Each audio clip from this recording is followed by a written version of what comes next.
Hello hi guys. మా భార్య 16 సోమవారాల వ్రతం పూర్తి చేసుకున్న సందర్భంగా 16 మట్టి శివలింగాల్ని నిమజ్జనం చేయడానికి ఈరోజు వెళ్తున్నామండి. దానికి సంబంధించిన పూర్తి వ్లాగ్ చివరి వరకు మిస్ అవ్వకుండా చూడండి. ముందుగా ఇంట్లో పూజ చేసుకున్నాం, తర్వాత లగేజెస్ తీసుకొని బయలుదేరుతున్నాం. బయటకు వెళ్తుంటే మా పిల్లలు చాలా హ్యాపీగా ఉన్నారు. తెచ్చిన లగేజ్ అంతా డిక్కీలో సర్దాం. ప్రయాణం సవ్యంగా సాగాలని మా భార్య కారకి పూజ చేసింది.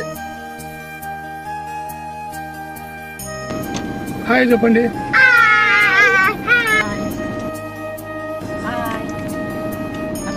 తర్వాత అనంతపురం శిల్పాలయ పాక్షి నగర్ నుండి జీసస్ నగర్ లో ఉన్న మా అన్న ఫ్యామిలీని పికప్ చేసుకోవడానికి వెళ్తున్నాం.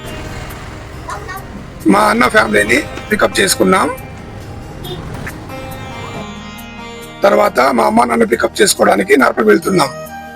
వెళ్ళేసరికి మా అమ్మా నాన్న పూలు కోస్తున్నారు. ఇంకా పూలు కోయడం పెండింగ్ ఉంటే వారికి మేమందరం సహాయం చేస్తున్నాం. ఇక్కడ చూడండి, మా చిన్నోడు వాడు చిన్ని చిన్ని చేతులతో పూలు కోస్తున్నాడు. పని పూర్తి అయిపోయాక గుడికి బయలుదేరాము.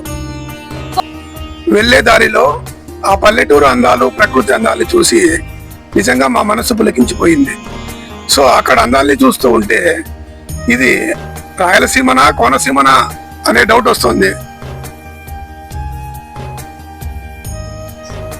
ఇప్పుడు మేము మట్టి శివలింగాలని నిమజ్జనం చేయడానికి చాగల్లు రిజర్వాయర్ దగ్గరికి వెళ్తున్నాము. మీరు చూస్తున్నారు, చాగల్లు రిజర్వాయర్ అందాలు చాలా అద్భుతంగా ఉన్నాయి. ఇది చాగల్లు రిజర్వాయర్ డ్యామ్ అండి.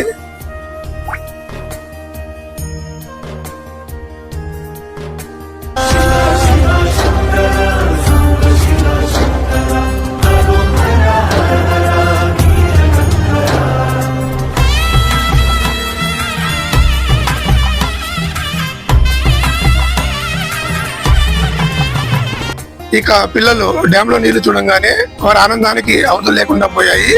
వెంటనే క్లాస్ రిమూవ్ చేసి స్విమ్మింగ్ చేయడానికి డ్యామ్ లోకి దిగారు. ఫుల్ ఎంజాయ్ చేశారు.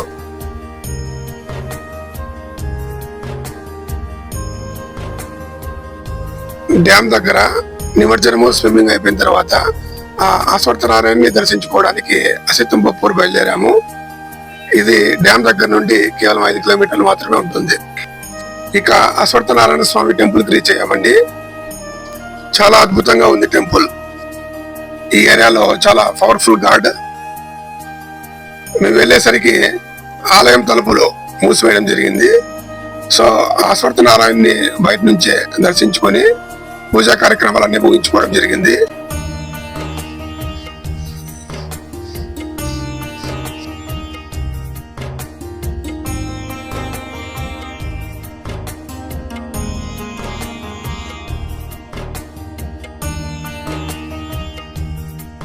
తర్వాత నవగ్రహాలకి పూజ చేసుకున్నాము. ఇంతటి పవర్ఫుల్ గాడ్ని దర్శించుకున్నందుకు చాలా ఆనందంగా ఉంది. ఇలా అప్పుడప్పుడు పిల్లలతో పాటు ఫ్యామిలీతో కలిసి బయటికి వస్తే ఒక పిక్నిక్ లాగా చాలా సరదాగా ఉంటుంది.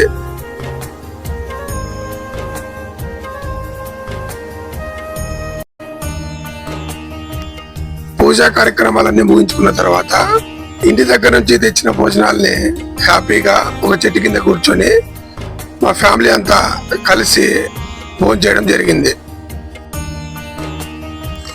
ఈ వీడియో ఎలా ఉందో కామెంట్స్ రూపంలో తెలియజేయండి. అలాగే సబ్స్క్రైబ్ చేసుకోవడం మాత్రం మర్చిపోకండి. Thank you.